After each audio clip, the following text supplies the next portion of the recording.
วล็อกมือนี้เขาจะพาไปสิงคโปร์ทุกคนและตอนนี้เขากำลังฮอสนามบินแล้วรู้สึกว่าบรรยากาศคือคักไล่เวอร์มีคนมาส่งไล่คือคักเดี๋ยวคำว่าคือคักกับวุ่นวายมันต่างกันไหมนี่คือเจอกันอยู่เคาน์เตอร์เช็คอินของแทนนะจ๊ะคนมาซะมาไวแล้วน้องเก็บเงินตอนนี้เขาเอาวิดีโออีกกูเดียวนั่นแหละแล้วตอนนี้เขากำลังจะมากดคนเข้าเมืองแล้วก็เดี๋ยวไปเจอกันน้องกายบ๊ายบาย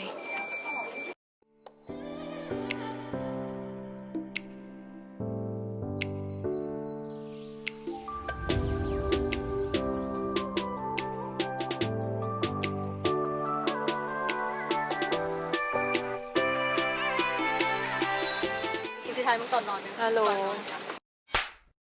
วาไป5 สิงคโปร์เลยไป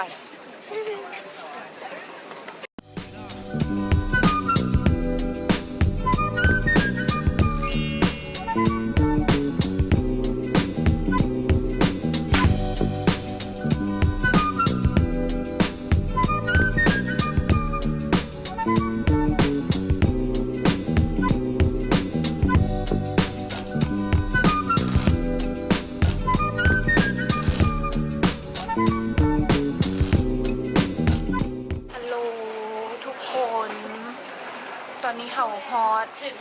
ประเทศสิงคโปร์แล้วในทริปนี้ก็ใส่การเผาผ่านพลังงานในการย่างไล่กำลังจะไปเอากระเป๋ากับทาวินเนอร์ซึ่งว่าทาวินเนอร์เอากระเป๋าเข้าไปวินเนอร์ซึ่งในการย่างไปเอากระเป๋านั้นก็โคตระไก่เลย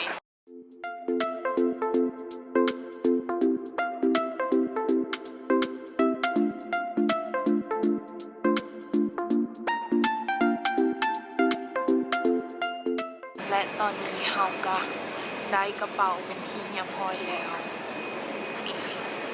และกำลังท่ามุงผู้อื่นเอากระเป๋าแล้วหลังจากนั้นเขาก็จะไปที่พักนะจ๊ะ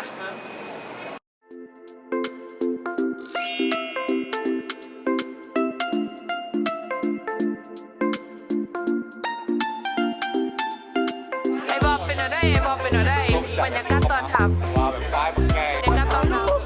ป้ายใหญ่บ่โลอ่ะI'm taking right now ใช่บ่เขากระฮอนแล้วซึ่งเขากับเมกเฟนน้อยหนึ่งวิธีพอนั่นคือท่าดา My name is Ria and here Sarah and Rahana What's your name I'm Exer Why Exer Yeah Why Why 코인나하 콩은데 코이님 X 코이님 코이스 X 코이스나하 เจ้าซื้อหน้าหักข้อเงินเด้ 뭐 Oh I have a new Pepsi in there Yeah I have a Amira yes yeah it's fucking cool เนาะว้าวเขาอย่างมากูเข้าใจ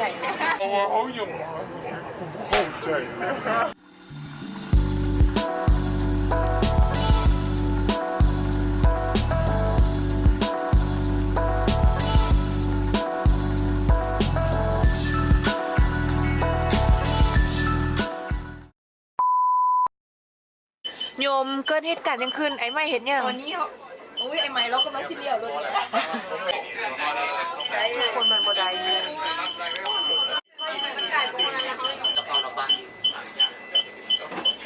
เข้าวงเลยสิประกันไทยเจ้าข้าวเลยที่บอก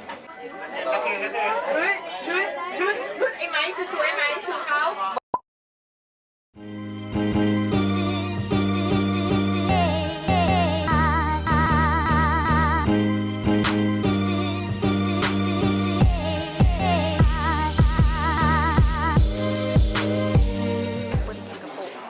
สิงคโปร์กินแซ่บมือที่โซ่ตอนนี้เขาก็เมื่อวานนี้ก็มีคนแบบว่ากลับมาบอลพักแล้วก็นอนพักผ่อนแบบลา ซึ่งมื้อนี้ก็ตื่นมาตั้งแต่เช้าตั้งแต่6 โมงเดี๋ยวจะแผนกองให้เบิ่งข้าวเช้าเดี๋ยวแบบและนี่เนาะทุกคนคือข้าวเช้าของเฮาละลายในปากเลย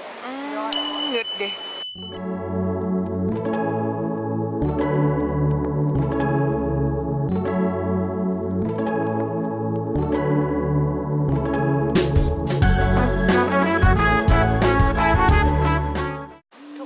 และรักษากินข้าวเมากับมันนั่งดื่มน้ำแซ่บเนี่ยเปรียบเสมือนเราอยู่ยุโรปทางที่ความเป็นจริงนะ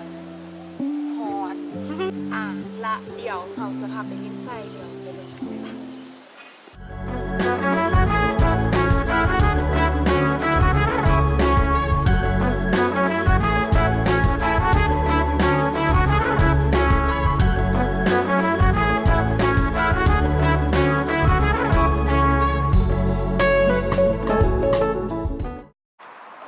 ทุกคนตอนนี้เนาะเขา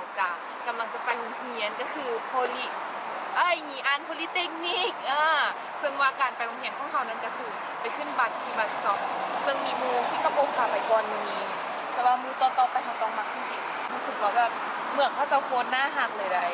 พวกแบบว่าเล่นบัวเบาๆเขาจะไปโพลิเทคนิคเนาะแล้วเดี๋ยวไปไส้เขาก็ไปดูกันวินได้พอแล้วลูกโอ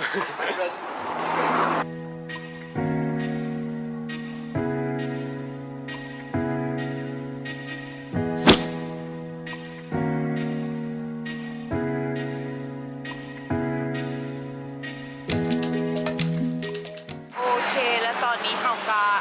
ลงบัสเป็นเรียบร้อยแล้วเขาก็มาฮอนอันแล้วบอกเลยคลิปนี้สั้นๆเอาคุมาค่ามีความยางขึ้นได้เวอร์เนาะด้วยแล้วรีวาวินเนอร์กาหุ่นดีเลยมีกามย้อนยกกันแม่ก่อน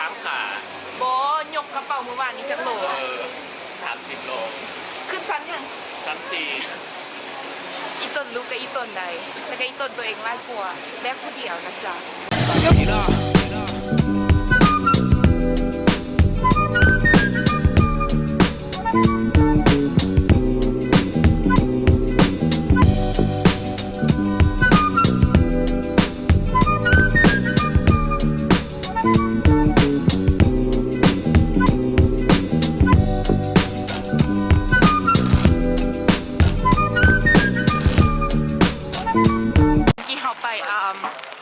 เมื่อกี้ไปละลายพฤติกรรมไอซ์เบรกิ้งมาแล้วซึ่งตอนนี้ฝนตกจ้า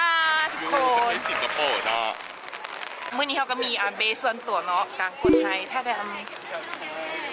เขาจะบอกว่าสต็อปสโมกิ้งโซนส่วนเขาสต็อปมาเตอร์โซนแล้วเดี๋ยวเขาก็จะไปท่าบาสกิ้งเป็นบนโอ้ my god ทุกคนมีเขาฝนตกแล้วเดี๋ยวเขาไปเจอกันอยู่บอลลี่เลยเด้อบาย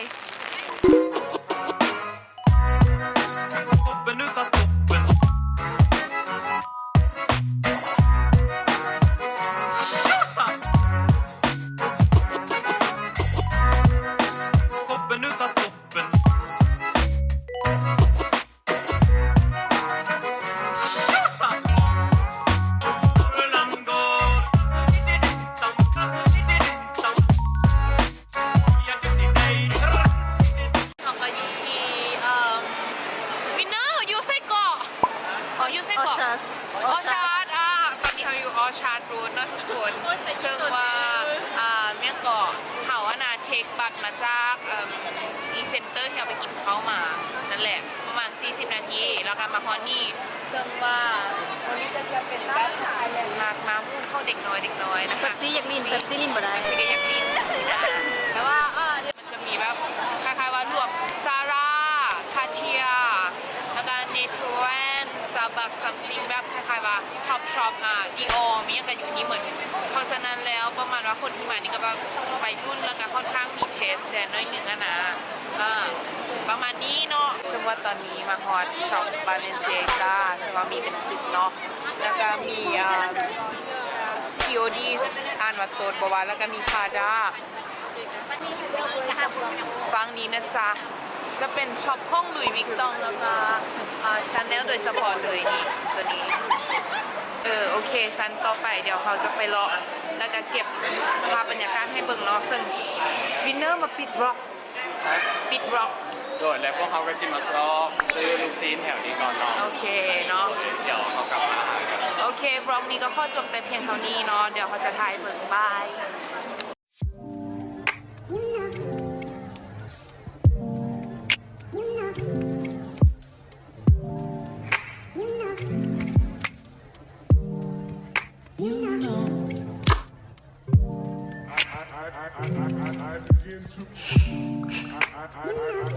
I begin to